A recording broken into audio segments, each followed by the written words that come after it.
কোথায় যাচ্ছিস মামা? বাহ, কি সুন্দর করলি রে মামাই।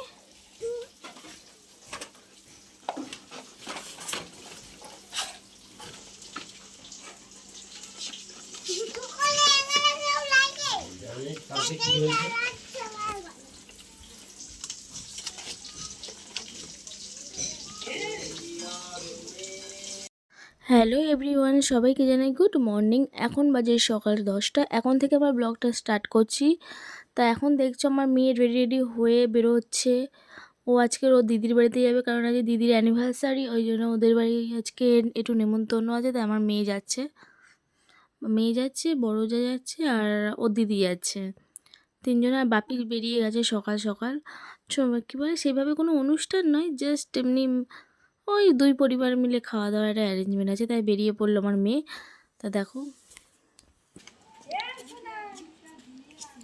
কি সুন্দর পুটুলটারে কি করেছে পাউডার দিয়ে লাঠি দিয়ে খুঁচিয়েছে, ওইখানটা খুঁচিয়ে মাটিগুলো বার করেছে। কি করে এরা যাওয়ার সময় বাবা আবার লিপস্টিকটা দেখো। এই যে টোটো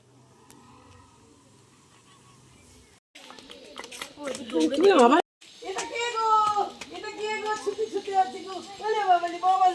কোথায় যাচ্ছিস? দিদির জুতো চেঞ্জ। টাটা।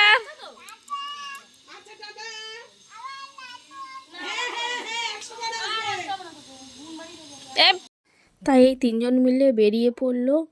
যেতে যেতে আবার শোনায় দেখো দৌড়ে আসছে, কারণ হচ্ছে জুতো পরেনি, ভুলে গেছে, সেই জন্য আবার দৌড়ে আসছে। তাই এই ফাইনালি বেরোলো। ইয়ে আছে, ঠিক আছে, ভোল্টেজ কম বলে এরকম লাগছে। আচ্ছা,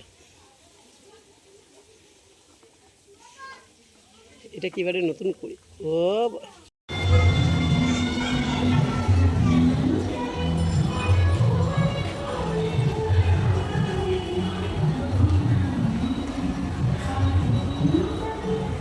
তখন থেকে দিদিবাড়ি থেকে ঘুরে আসার পর আমরা তিনজনে বেরিয়েছিলাম একটু মেলার দিকে, কারণ শনি রবিবার খুব ভিড় হয়। আর তারপরে তাড়াতাড়ি গেছিলাম সন্ধ্যে, যেহেতু এখন ফাঁকা দেখছো তো, এখন তো অত ভিড় নেই, সবে সন্ধ্যে। আর সন্ধ্যে যাওয়ার কারণ হচ্ছে ও আগের বারে গিয়ে ভিড়ের মধ্যে হারিয়ে গেছিলো। তা আমি প্রতিজ্ঞা নিয়েছি যে আমি রবিবার আর শনিবার কোনো ভিড়ভাড়টায় যাবো না, আর গেলেও সন্ধ্যেবেলার দিকে যাব। তাই এই সন্ধ্যেবেলা ফাঁকা ওকে সব দেখাচ্ছে, আর দেখো প্রত্যেকটা ঠাকুর দেখছে, আর প্রত্যেকটা ঠাকুরকে নমস্কার করছে। আর ওর বাবা পড়ে পড়ে শোনাচ্ছে কোথায় কী কী ঘটনা ঘটেছে, কী হয়েছে থিম, সেগুলো বলছে। তা আমাকে তো কোনো পাত্তাই দেয় না দুজনে। আমি ওদেরকে জাস্ট পাহারা দিতে গেছিলাম। তো ওই ওরা আগে আগে যাচ্ছে, আর আমি সামনে মানে পেছন ভিডিও করতে যাচ্ছি।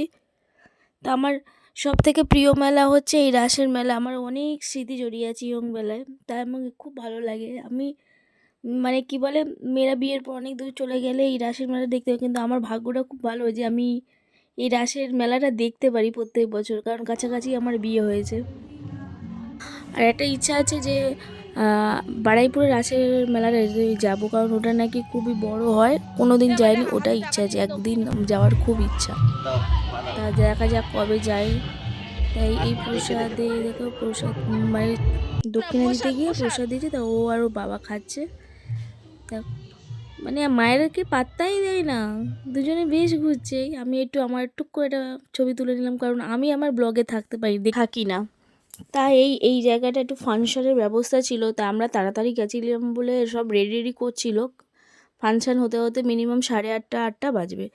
তাই ওর বাবা ওই মেলায় ঢুকছে, দুজন মিলে হাত ধরে, মানে ওরা দুজন সঙ্গী হয়েছে, আর আমাকে পাত্তাই দেয় না। ওরা দুজনে একাই মেলা ঘুরছে, আমি একাই মেলা সত্যিই বলছি ঘুরেছি, কারণ আমার মেয়ে ওই মিকি মাউস চড়তে মানে মিনিমাম মানে যদি 1 ঘন্টায় মেলায় যায়, তাহলে 1.5 ঘন্টা মানে আধ ঘন্টা দিয়েছে ওই মিকি মাউস চড়ায়। তা দেখো টেনে টেনে মিকি মাউসের কাছে নিয়ে গেছে। আর কোনো গল্পই নেই ওর। ও খুব খুশি ওর মিকি মাউস চড়তে দিয়ে, পুরো ঘেমে নিয়ে একাকার, এই সোয়েটার রীতিমতন খুলতে হয়েছে, যাবে না, টেনে টেনে নিয়ে যেতে হয়েছে বাড়ির দিকে। ওটো মামাই, উঠে না উঠলে কি করে হবে। তা মোজা পরে উঠছে বলে উঠতে পারছে না, স্লিপ খেয়ে যাচ্ছে। আর তোমাদের মেলাটাকে একবার ঘুরিয়ে দেখায়। এই সামনের দিকে সমস্ত দোকানপাট বসেছে, আর পেছন দিকে চড়ার ব্যবস্থাগুলো রেখেছে, আর মধ্যিখানটা মানে একটু দাঁড়ানো লোকজন গল্প করার ব্যবস্থা রেখেছে। তাই আজকের ব্লগটা কেমন লাগলো বলো, ভালো লাগলে like comment share. Good night, tata.